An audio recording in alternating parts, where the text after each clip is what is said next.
On va lancer. Je lance l'enregistrement, c'est parti. Eh bien, bonjour, bonjour à toutes et tous. Bienvenue pour ce webinaire de présentation de la formation MUS, méthodologie Umweltcycle et Ethos, qui est euh, par le collectif Zoépolis. Alors moi, je suis Camille Lecoq. Je travaille avec Stéphanie Touram, que vous avez pu apercevoir tout à l'heure. Nous aidons l'équipe cœur du collectif, donc Nicolas, Laure et Ève, à l'organisation de cette formation qui aura lieu les 7 et 8 juillet. Pour ce webinaire, on va d'abord vous présenter le collectif rapidement, puis Nicolas vous présentera plus en détail MUS, qu'est-ce que c'est, et toutes les informations sur la formation. On aura un petit temps d'échange ensemble à la fin. On est ensemble jusqu'à 14 heures. Jusqu'à 14 heures. Voilà. Nicolas, je te laisse la main. Bien. Merci Camille, bonjour à tous. Je suis Nicolas Roche, le fondateur de Zoépolis. On va pas là vous présenter les recherches de Zoépolis. C'est pas l'objet. On peut y revenir si vous avez besoin au moment des questions. Mais sachez que justement, cette formation est issue des recherches et elle a aujourd'hui largement été expérimentée. C'est pour ça qu'on se permet aujourd'hui de la diffuser, enfin, voilà, de proposer à la diffusion et à la formation d'un plus grand nombre de personnes au-delà de Zoépolis. Alors, en deux mots, Zoépolis, c'est quoi? C'est à la fois un collectif, c'est-à-dire informel, qui n'est pas pris dans une organisation spécifique, et à la fois euh, une association à but non lucratif dans lequel, en fait, on fait de la recherche, une recherche à la fois théorique et appliquée, on produit des communs qui bénéficie essentiellement aujourd'hui à l'ensemble des membres du collectif et de l'association, bien sûr. Et plus largement, vous allez voir dans l'année qui vient, tout un tas de choses qui va aussi être accessible au plus grand nombre. Et enfin, on est en train de travailler à une préfiguration de quelque chose qui serait un ministère des relations interespèces, c'est-à-dire travailler, qui est vraiment la partie opérationnelle en fait de la partie recherche et des communs en contact avec la société civile, privée, publique, voilà, associatif, personnes individuelles et tout ça. Et le collectif, c'est aussi, aujourd'hui, on est à 113 membres. Avec un pourcentage de 80% de femmes, donc on voit bien qui s'intéresse aux enjeux du vivant. Alors, je vais vous présenter maintenant rapidement la formation et aussi le collectif, enfin, Zoépolis est créé pour répondre à une urgence qui est celle de la sixième extinction de masse des espèces. On entre aujourd'hui, hein, ce que dit Bruno David, le directeur du Muséum d'histoire naturelle de Paris, on entre dans la sixième extinction de masse et cette sixième extinction de masse, elle est essentiellement due à notre activité humaine et, et donc, il nous faut travailler sur les sociétés humaines, sur nos organisations, sur notre manière d'habiter le monde. Et sur cette question de l'habiter, de l'habitat, le design, ou plus largement, enfin, quand je dis le design, entendez les disciplines larges du design, hein, l'architecture, l'urbanisme, ont besoin de se questionner, il me semble, et de se remettre en question et de travailler nos manières d'habiter pour repenser nos relations entre humains et non humains, notre relation au vivant. Je vous renvoie aussi ici vers les travaux de Valérie Chansigo, hein, qui est une historienne qui montre bien que pression sur les humains et pression sur la nature sont entièrement reliées. Alors, ça, c'est le paradigme qu'on apprend à l'école, hein. On est centré sur un usager final, un client parfois, et on est pris dans une cosmologie sociotechnique, hein, fait d'humains et d'objets techniques. Et en général, on se projette uniquement dans ce monde-là. Les travaux qu'on mène dans Zoépolis, c'est d'une part d'élargir cette cosmologie à tous les vivants, de voir nos interdépendances, nos relations aux autres êtres vivants, mais aussi plus largement à tout un tas d'acteurs, hein, ce que Bruno Latour appelle les actants. On y reviendra sur les questions si vous avez des questions là-dessus. C'est-à-dire des acteurs non humains comme la pollution ou plus largement la biosphère ou des écosystèmes, hein, des forêts, des zones humides, qui sont aussi tout un tas de choses qui agissent sur nos organisations et dans lesquelles on est en prix interdépendant. Euh, euh, voilà, nos organisations humaines sont complètement reliées en fait à ces acteurs et actants non humains. Et Mus, en fait, c'est, si je reviens vite fait, hein, vous voyez là, on est centré humain, c'est de renverser un peu euh, la, la, la perspective et de dire, et si on dessinait le monde, je parle bien de dessiner les mondes humains, hein, si on dessinait les mondes humains, pas à partir d'intérêts humains, mais à partir d'intérêts non humains, qu'est-ce que ça donnerait en fait? Et donc, vous voyez bien qu'au centre, ce sont d'autres êtres, hein. Ce n'est pas spécialement les écosystèmes et tout ça. On est en train de travailler, on a des recherches là-dessus. Mais aujourd'hui, c'est vraiment déjà de dire, bah, je prends voilà, un papillon, une fourmi, un ver de terre, et comment je peux dessiner le monde à partir de sa perspective à lui. Et c'est là-dessus qu'est construite la méthodologie. On a aujourd'hui fait ce travail avec la ville de Lyon et des associations naturalistes. En deux mots, il s'agit de prendre en compte l'Umwelt, ce qu'on appelle le monde propre, hein, c'est-à-dire le monde sensoriel, comment l'espèce comprend son monde, qu'est-ce qu'elle perçoit du monde, du milieu dans lequel elle est. Comprendre ses cycles, hein, toute espèce vivante est en prise dans des cycles de vie. Et donc, il y en a deux différents que vous découvrirez dans la formation. Et enfin, l'éthologie. Alors, dans l'éthologie, c'est assez large. On comprend non seulement pardon, le comportement, la manière d'habiter le territoire, d'occuper l'espace, mais c'est aussi, hein, par éthologie, on entend aussi le réseau trophique, les relations que l'espèce entretient avec les autres espèces autour d'elle, y compris bien sûr l'humain. Et enfin, après, il s'agit de problématiser, de passer à une phase d'idéation, de produire des solutions, mais à partir de ce point de perspective qu'on a construit au départ, qui est Umwelt, cycle et ethos. Et enfin, l'idée, il y aura bien sûr une restitution collective dans la formation. On vous présente ici un premier exemple qui est l'arbre à lierre qu'on a fait avec des agents de la direction des espaces verts de la ville de Lyon et une association à Lyon qui s'appelle Des espèces par million. En deux mots, en fait, ce qu'on avait compris, par exemple, du lierre, c'est que il capte la rosée et l'humidité par ses petits crochets, hein. L'absorption d'eau ne se fait pas que à partir du sol.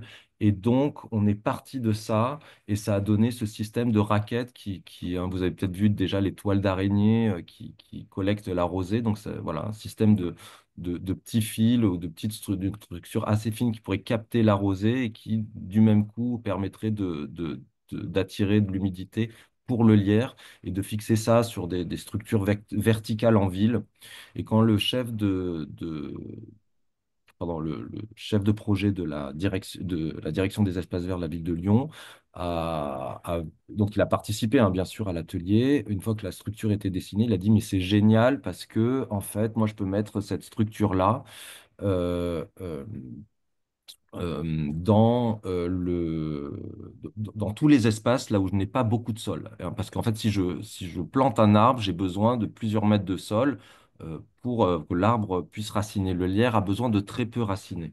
Et en fait, en désartificialisant un carré comme ça et en mettant ce principe de raquette qu'on a dessiné, ça fait que ben, on peut installer un espace pour que le lierre habite là. Et au-delà de ça, en fait, si on a choisi le lierre, c'est que le lierre a des effets aussi sur son milieu, c'est-à-dire que non seulement il est un super nid à biodiversité pour tout un tas d'espèces, hein, il pollinise 2 fois par an, ce qui est génial pour les pollinisateurs, il permet à tout un tas d'oiseaux de nidifier, mais en plus le lierre évapotransfère.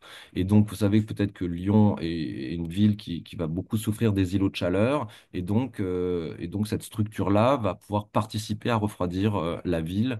Voilà, aujourd'hui, la ville nous a dit que enfin, une fois qu'on aurait fait un prototype, eux étaient prêts à l'expérimenter dans la ville. Un autre exemple de ce qu'a produit la méthode MUS, c'est toujours dans cette collaboration des espèces par million, direction des espaces verts de la ville de Lyon, c'est on a regardé les intérêts des larves qui vivent dans le bois mort. Pourquoi le bois mort? C'est simple, une forêt.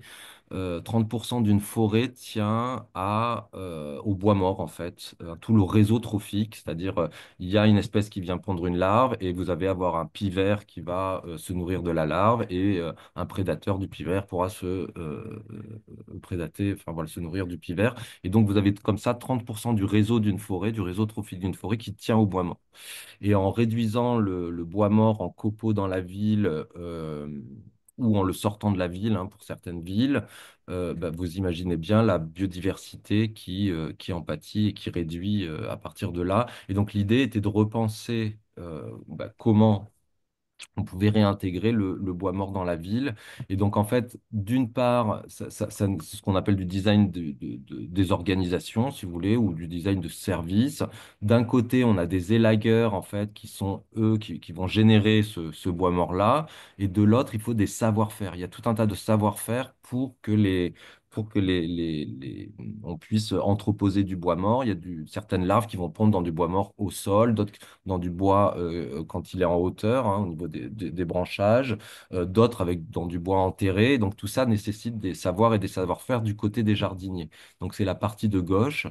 Et enfin, pour relier ces savoir-faire à l'emplacement où est le bois mort, ben, il faut documenter où est ce bois mort, quelle espèce c'est, on ne peut pas faire n'importe quoi avec n'importe quel bois, et enfin, ben, qu'est-ce que je peux faire avec.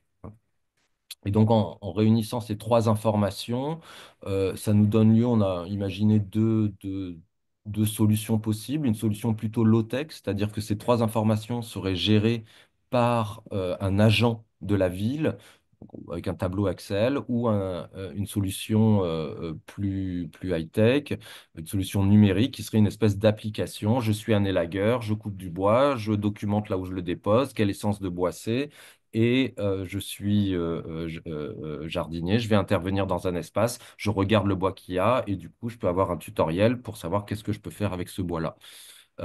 Et donc voilà, et donc on a imaginé ce design des organisations. Et ici encore, on retrouve des effets qui dépassent la simple intention de départ, c'est que en faisant ce travail-là de recenser ces trois informations, ici encore, la ville a dit, mais c'est super parce que, en fait, je peux suivre les zoonoses, hein. Les zoonoses, c'est le passage de pathogènes d'un arbre à l'autre, en fait. Et donc, ça permet aussi de documenter, voilà, l'état du bois, la qualité du bois et est-ce qu'il a été infecté par des pathogènes ou pas. Et donc, ça permet de faire un suivi du bois aussi. Et vous voyez que là, on dépasse juste la question de la larve et ça, on retrouve voilà, un service plus large aussi pour la biodiversité en ville.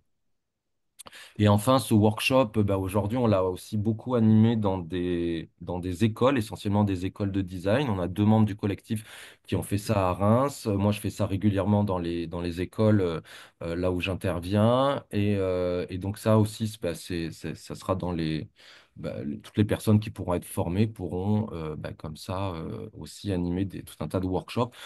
Les ateliers qu'on vous a présentés juste avant, c'est des formats de une journée à minimum 3 heures. Là, on est sur des workshops de une semaine. Et ça, c'est les résultats du workshop cette année à Saint-Malo avec l'Institut du design de Saint-Malo, là où en fait, on a repensé une activité touristique au prisme du rythme de vie des phoques et surtout sur une période de l'année de 5 mois, là où en fait, ils vont se reproduire et ils vont avoir des petits. Et la période de fragilité des petits est de 5 jours, mais 5 jours étalés sur 5 mois. Et donc, enfin, il y a des conflits, ce qu'on appelle des conflits d'usage humain-non humain, hein, autour de Saint-Malo, c'est-à-dire des phoques qui occupent des espaces, des touristes qui ont besoin de ces espaces, qui s'approchent, qui se prennent en selfie avec les phoques, et du coup, les mères abandonnent leurs petits, des conflits avec des chiens qui ont mordu des phoques, et l'inverse aussi, hein, des phoques qui ont mordu des chiens et ainsi de suite. Et donc, bah, l'idée, ça a été de... Là, vous voyez que la première page qui est justement sur Nouvelle Cycle Ethos. Il y a une deuxième page qui va avec qui explique le design que je ne vais pas développer ici. Mais vous comprenez bien que, en fait, on a pris le cycle de vie du phoque, et notamment sur une période de 5 mois, et on a repensé l'organisation touristique à partir, en fait, du cycle de vie du phoque. Et bien sûr, un peu de son monde sensoriel, un peu de ses comportements, un peu de sa manière d'habiter le territoire, et ainsi de suite. Merci Nicolas. Donc, la méthodologie, elle peut avoir plein de cas d'application très différents.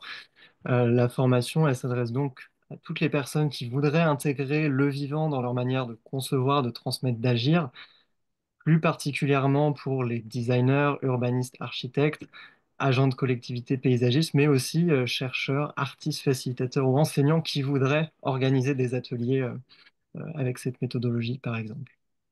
Ouais. Je précise que la méthode, donc vous pouvez en avoir un usage personnel dans votre activité, voilà, dans votre métier. Et après, bien sûr, vous pouvez du coup emmener des gens, comme on l'a fait avec la ville de Lyon, comme on le fait avec Your Workshop, c'est-à-dire animer un groupe de personnes autour de cette méthode. Donc, ce qui est visé en fin de formation comme compétences acquises, c'est bah, d'abord la capacité à préparer son atelier, hein, comment je choisis des espèces, pourquoi je vais choisir plutôt telle espèce ou plutôt telle autre. Ensuite, bah, il s'agit d'explorer, cartographier les relations interspécifiques, bien sûr, qu'il va y avoir entre votre espèce et son monde et son milieu, et comment elle comprend son milieu, et comment elle interagit avec son milieu, et ainsi de suite. Ensuite, après cette phase de compréhension et de cartographie, hein, du monde de l'espèce, il s'agit de mettre ça, c'est-à-dire d'identifier les problèmes, hein.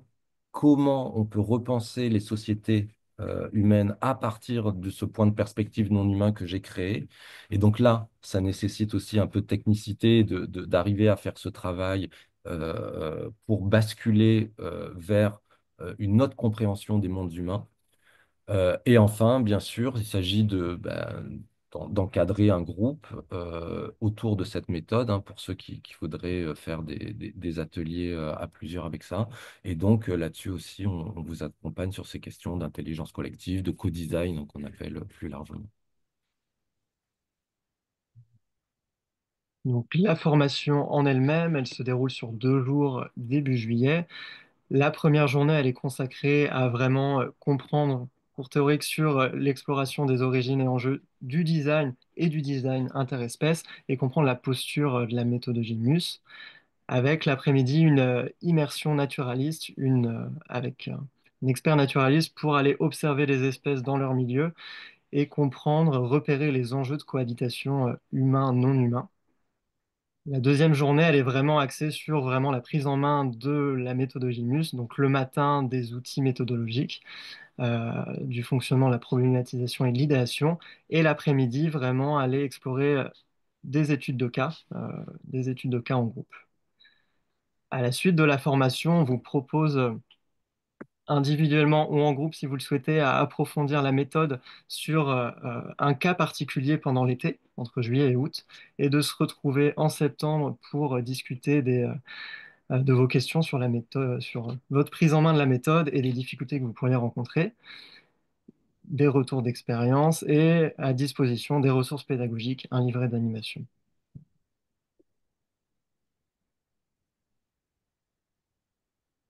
Les informations pratiques, donc la formation, elle aura lieu les 7 et 8 juillet, lundi 7 et mardi 8 juillet à Lyon. Le lieu est encore en cours de définition, mais on reviendra vite vers vous dessus. Elle a lieu juste à la suite de l'université d'été de Zoépolis, où vous êtes aussi les bienvenus, qui a lieu le 4, 5 et 6 juillet, qui est gratuit et dans lesquels se déroulent notamment un hackathon, des conférences, des ateliers le 6 juillet, dans le cadre des dialogues en humanité au parc de la Tête d'Or. Il y aura pas mal d'animations. La formation est juste à la suite de ça, avec un groupe d'environ 20 personnes pour la formation. Dans cette formation, on est accompagné d'un partenaire, Impact for Change, qui nous accompagne sur euh, enfin, surtout qui nous permet en fait de bénéficier de la certification Calliope et voilà, ce qui permet de mobiliser certaines aides de l'État, notamment les OPCO et le FIFPL. Donc, les tarifs de la formation sont pour les entreprises et les associations de 1 000 euros TTC s'il y a une prise en charge OPCO, sinon de 700 euros pour les entreprises, 400 euros pour les associations, collectivités 700 euros, les indépendants qui peuvent faire appel au FIFPL de 600 euros, 400 euros sinon, demandeurs d'emploi à 400 euros et les étudiants à 50 euros. Ça, c'est le tarif de la formation. Avec la formation, enfin, l'adhésion à l'association est aussi obligatoire pour participer à la formation et elle- l'adhésion est à partir de 100 euros pour les entreprises et collectivités selon la taille de la structure, 50 euros les associations et à partir de 1 euro pour les autres. Le, le prix aussi ne doit pas être un frein, donc c'est voilà, possible de rentrer en discussion avec nous voilà, s'il y a des freins, notamment pour les étudiants, par exemple. Si tu peux passer à celle d'après, effectivement, pour l'inscription, en fait, Impact for Change va être là aussi pour vous accompagner et pour gérer le processus d'inscription et surtout vous aider à voir quelle prise en charge, notamment pour les entreprises asso et indépendants, quelles prises en charge OPCO, FIFPL sont possibles. Pour s'inscrire, ça se passera sur le site de Zoé Police. Actuellement, la page n'est pas encore en ligne car on a eu quelques soucis techniques, mais ça va venir dans l'après-midi ce soir ou demain. Et vous aurez aussi l'information dans le mail qu'on va vous envoyer. Donc s'inscrire sur le site, il y aura un formulaire à remplir et ensuite on reviendra vers vous ou Impact for Change reviendra vers vous pour voilà, déterminer la suite administrative de l'inscription. Également nos contacts à moi et Stéphanie pour toutes les questions que vous pourrez avoir sur l'inscription à la formation ou la formation en général. Ouais, bonjour à tous, je suis là. Et je te laisse terminer, Nicolas. Oui, alors il y a deux choses à retenir en termes vraiment d'usage de la formation. La première, donc comme je vous ai dit, c'est que d'abord, cette formation, elle vous permet de mieux comprendre d'autres êtres vivants dans vos métiers, dans vos travaux individuels. Et donc, il y a un usage personnel, voilà, qui est vraiment visé dans la formation pour tous les formations, pour tous les ateliers qui pourraient se faire en groupe, type atelier avec la ville, voilà, comme on a fait avec la ville de Lyon, avec des villes ou avec des entreprises ou des collectivités, ainsi de suite. Là-dessus, on est comme le format fresque du climat. Vous savez que la fresque du climat va prendre 10% de votre prestation. Nous, on est moitié prix, on est sur 5%. Donc voilà, ça c'est un point qu'il ne faut pas négliger, peut-être si voilà, dans quelque chose qui pourrait si la formation vous intéresse. Et aussi, au-delà de ça, comme je vous ai montré au début, Zoé Police, c'est une association, c'est un collectif et qui produit des communs et dont la recherche alimente ces communs et va plus tard alimenter une autre organisation qui est le ministère des Relations interespèces. Euh, et donc, participer à la formation, c'est du coup rejoindre aussi ce réseau-là non seulement donc la communauté de Zoé Plus, là, il y a essentiellement des designers, mais on a aussi des vétérinaires, des biologistes, des anthropologues et j'en passe. Euh, c'est du coup aussi, on va vous donner tout un tas, les supports hein, pour animer les ateliers et le livret et des livrets d'animation et ainsi de suite. Ces choses-là vont bien sûr être améliorées. On n'en est pas la première version de la méthode. Les supports ont beaucoup évolué depuis 3 ans. Et donc, voilà, ça vous donnera accès à ces supports qui vont se modifier d'année en année, s'améliorer d'année en année, donc à une boîte à outils.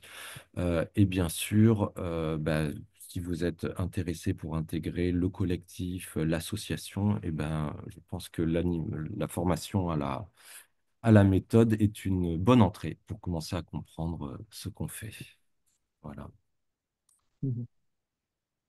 Merci Nicolas. Eh bien, on a fini la présentation. On va passer à un temps d'échange. Ce que je vous propose, c'est de lever la main si vous avez une question que vous voulez prendre à l'oral. N'hésitez pas aussi à écrire dans le chat. Ouais. Voilà, et toutes les questions sont les bienvenues. Il y en a qui ont une première question à poser. N'hésitez pas.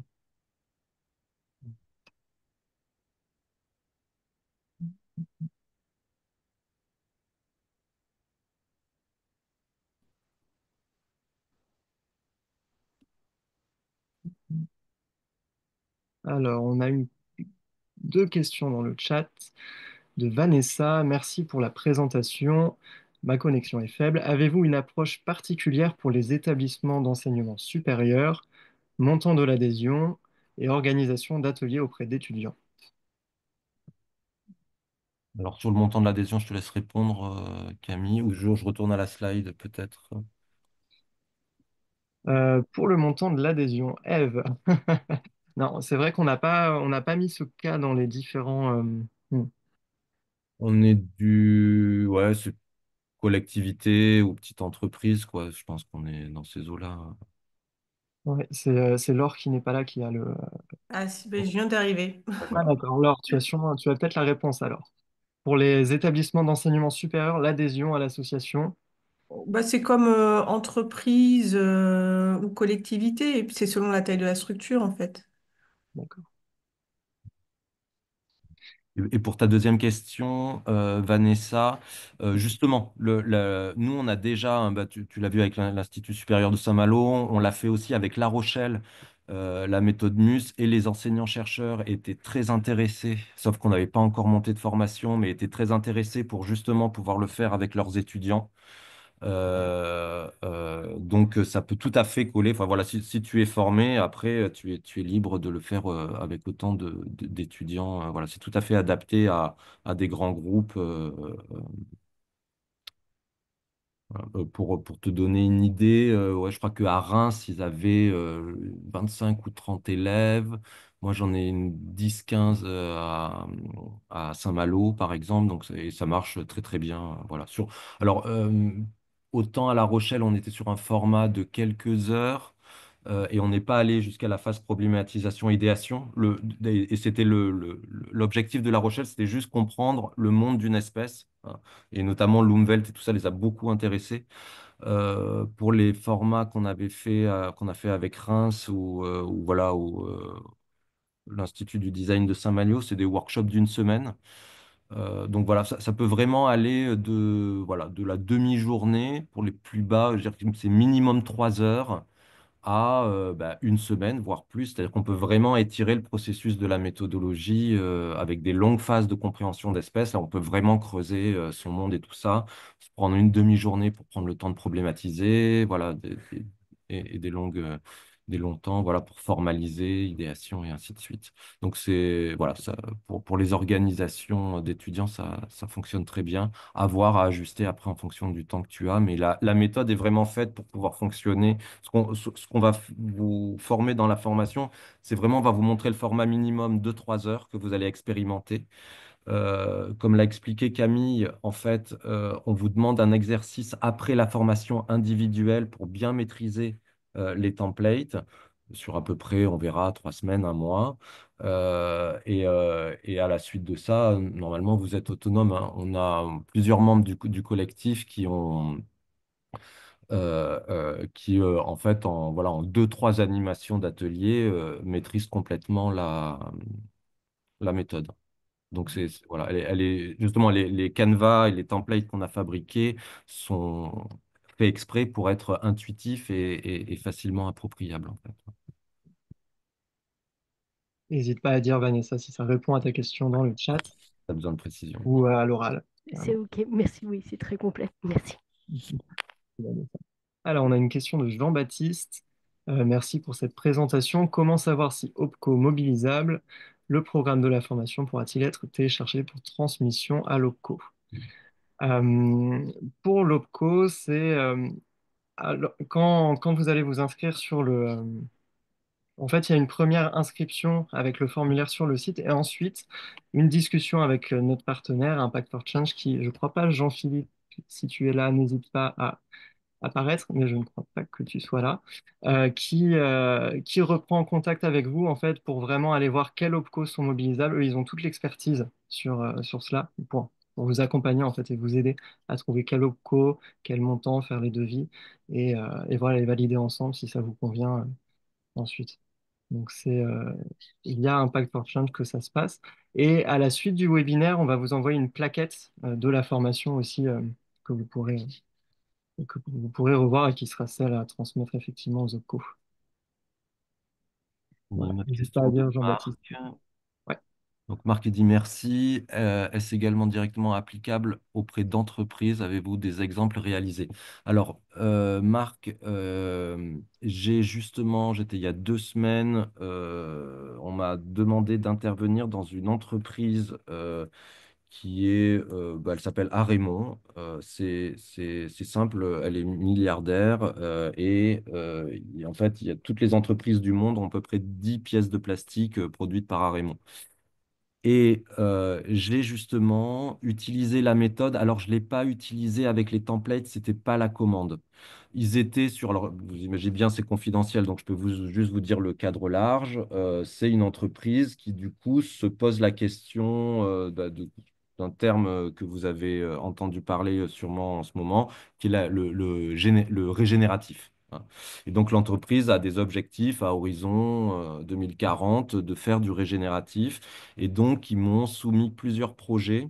Et en fait, j'ai questionné ces projets au prisme de cette lecture de la méthodologie, voilà, enfin voilà, de mes connaissances de cette méthodologie et bien sûr mes connaissances plus larges. Mais je me suis essentiellement basé sur cette méthode. Pour être complètement transparent, j'ai pas utilisé les templates, comme je vous ai dit, c'était pas l'objet du truc, mais par contre, je l'ai travaillé en mode facilitation graphique, c'est-à-dire que j'ai dessiné leur projet et je l'ai revu au prisme de la méthode et ça a très très bien fonctionné, ils sont très contents. Voilà, et ça a soulevé plein de problématiques qu'ils n'avaient pas identifiées dans leur question de on arrive dans un milieu naturel, on va faire du régénératif et en fait, il y a plein de choses qu'on n'avait pas vues, quoi. Voilà. Donc ça fonctionne pour les entreprises. Voilà, c'est juste que je ne peux pas vous montrer les exemples, c'est confidentiel. Voilà. Ok, merci. Ouais. Par contre, juste comme précision, il faut, et c'est ça la grosse difficulté qu'on a depuis Zoépolis, aujourd'hui, qui vient voir Zoépolis, c'est essentiellement des collectivités territoriales, voilà, des chercheurs, on Ouais. bosse beaucoup avec des chercheurs et tout ça. Ouais.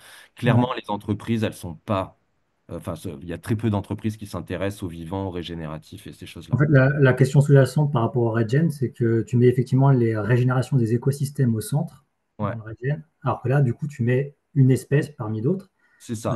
au centre, et du coup, ça Ça. doit avoir des implications différentes, j'imagine, que sans. Exactement. Alors, comme la méthode est centrée espèce, elle n'est pas centrée écosystème. Je le redis, on est en train de travailler sur des Ouais, méthodes qui prennent en compte les écosystèmes. Mais du coup, j'ai questionné les espèces qui étaient en contact avec les dispositifs qu'ils avaient imaginés pour faire du regen. Et du coup, ça a révélé plein d'angles ouais, morts qu'ils n'avaient pas identifiés. excellent.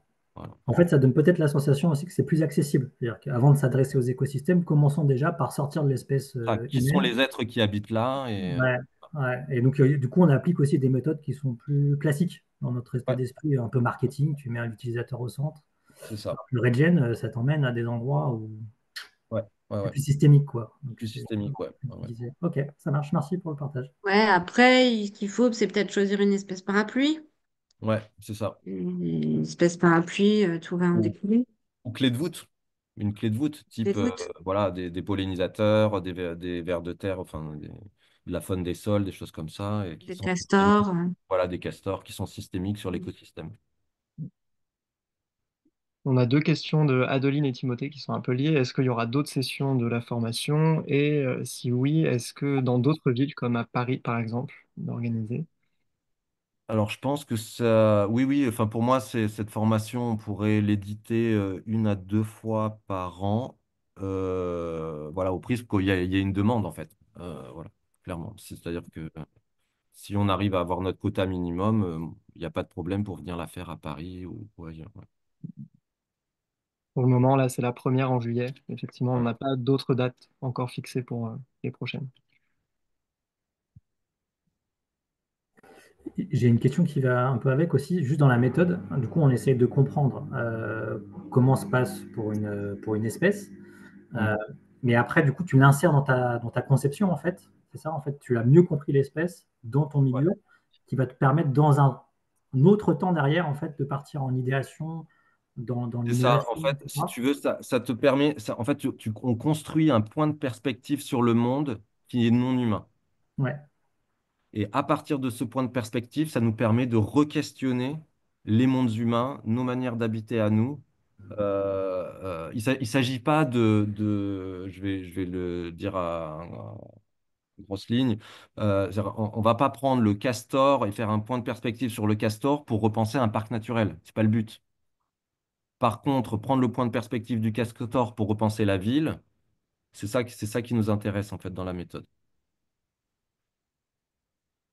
Et du coup, est-ce qu'il y a une finitude? C'est-à-dire qu'au bout d'un moment, finalement, on aura fait un nombre d'espèces, on aura compris C'est les infini. espèces par C'est rapport à une infini. ville. Enfin, tu vois, T'as autant d'espèces, donc les espèces voilà, t'en as des milliers et des milliers. il y en a beaucoup, mais j'imagine qu'il y a quand même une forme de répétition qui va s'installer. Je ne sais pas si on prend la ville de Lyon, au bout d'un moment, en fait, quand tu la Euh, vois du ver de terre, tu la vois différemment de ouais, Bordeaux, je sais pas si enfin, non, même sur Lyon, parce que je vois avec des espèces par million, l'association sur Lyon. Bah, t'as le martin pêcheur ils en trouvent trois quatre en ville. Il y aurait besoin de repenser toutes les berges à l'aune du martin pêcheur. T'as aussi des espèces qui reviennent en ville, comme le faucon, des éperviers qui du coup ont plus à bouffer à la campagne, qui reviennent. Et donc t'as tout un tas de problématiques. Enfin, voilà, je t'ai donné l'exemple de la ville, mais si tu veux, en fait, c'est tous les milieux anthropisés. Tous les milieux urbanisés, anthropisés peuvent être questionnés au prisme de cette méthode-là, quoi. Donc, du coup, tu as, voilà, autant de milieux que d'espèces, que de trucs. Donc, non, non, c'est infini. Et puis, tu verras que dans la méthode, en fait, il y a plein de manières. Enfin, une fois que tu problématises, tu peux je sais pas, je te prends les questions d'éclairage public avec la pollution lumineuse et les insectes. Il y a plein de manières de poser cette question de l'éclairage public et d'y répondre, en fait. Et pourtant, c'est bien la même espèce et c'est bien le même enjeu, quoi. Voilà. Et donc à chaque fois, la réponse peut être aussi, peut varier. Donc, voilà, c'est plutôt infini comme process, je dirais. Ça peut très bien Yeah. s'adapter aussi sur la biodiversité qui est dans le bâti. Ouais. Les hirondelles, les martinets, les chauves-souris. ok. Et là, vous n'avez pas des demandes justement au niveau des constructeurs immobiliers, des aménageurs, des cas pratiques? Faut qu'on fasse plus de com. Hmm. Voilà. Ça va venir, c'est Ok. sûr. Je suis juste curieux, hein, je veux pas. Ça marche. Merci. Ça va venir. Ça marche. Bah, si je peux vous aider, on en parlera. Bah voilà, avec plaisir. Alors, Adeline, début juillet, c'est un peu court. Il me semble que les rencontres biodiversité territoire organisées par... Ah, d'accord. Ah bah il y a toujours quelque chose, hein, c'est ça le problème. Mais oui, l'idée c'est de faire d'autres sessions Hmm. par la suite. Oui, oui, on C'est en fera. quand exactement les rencontres et ça se passe où d'ailleurs cette année? Ouais, je vais regarder sur Internet. On Il a a... Jean-Philippe qui nous a rejoint aussi, notre partenaire Impact for Change, et qui pourra... Bonjour Jean-Philippe, si tu es là, que tu nous entends. Bonjour, bonjour. Du- Ouais.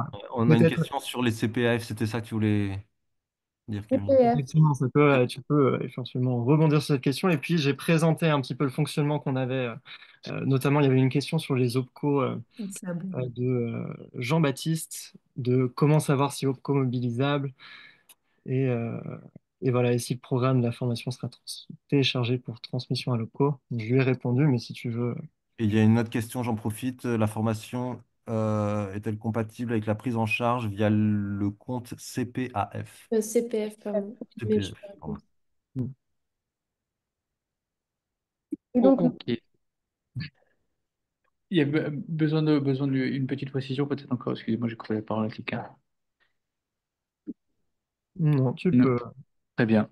Très bien, très bien. Allons-y. Bonjour à toutes et tous. Ravi d'être là. Je suis donc du coup Jean-Philippe Saint-Jean, fondateur d'Impact for Change, qui est un accélérateur de transition. Et je vais rapidement répondre à vos questions. Alors, le compte CPF n'est pas mobilisable sur cette typologie de formation, car il faut que les formations soient enregistrées au registre RNCP pour le compte CPF. Donc, il y a beaucoup, beaucoup, beaucoup de formations, notamment sur les formations dans la transition, qui sont très complexes vu que c'est extrêmement codifié. J'allais dire, toutes les formations intéressantes, en général, ne sont pas forcément disponibles sur les comptes CPF. Donc, celle de Zoépolis, pour le moment, pas possible. Cette formation est complètement prise en charge, a une possibilité de prise en charge par les OPCO. Nous sommes en train de travailler, alors c'est là, Camille ou toute l'équipe de Zoépolis, je parle sous votre haut patronage, mais vous recevrez un programme de formation qui sera OPCO compatible, entre guillemets. De toute façon, le programme de formation est complètement adapté pour cette prise en charge et c'est avec nous, du coup, Impact for Change, que vous verrez pour les candidatures, pour l'enregistrement, ainsi que pour l'ensemble de l'assistance à la prise en charge du financement, dès lors que vous avez besoin d'un OPCO. Voilà. Est-ce que vous voulez, si vous avez d'autres questions, je suis à votre disposition et je suis là. N'hésitez pas. Mhm. Merci Jean-Philippe. Mhm. Alors, est-ce qu'on a d'autres questions? Est-ce que d'autres personnes veulent ont des questions en tête? N'hésitez pas à les poser dans le chat ou à prendre la parole directement. Il nous reste quelques minutes possibles.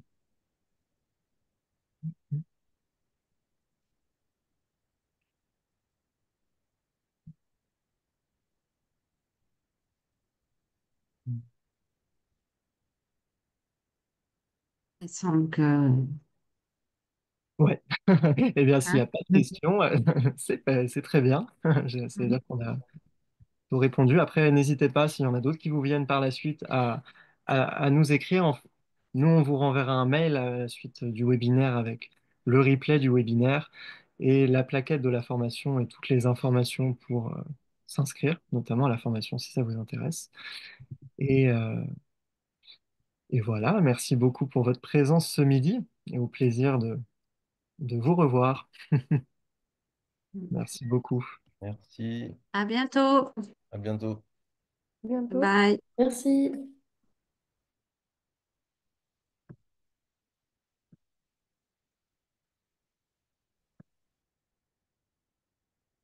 Je vais arrêter l'enregistrement peut-être. J'arrête l'enregistrement.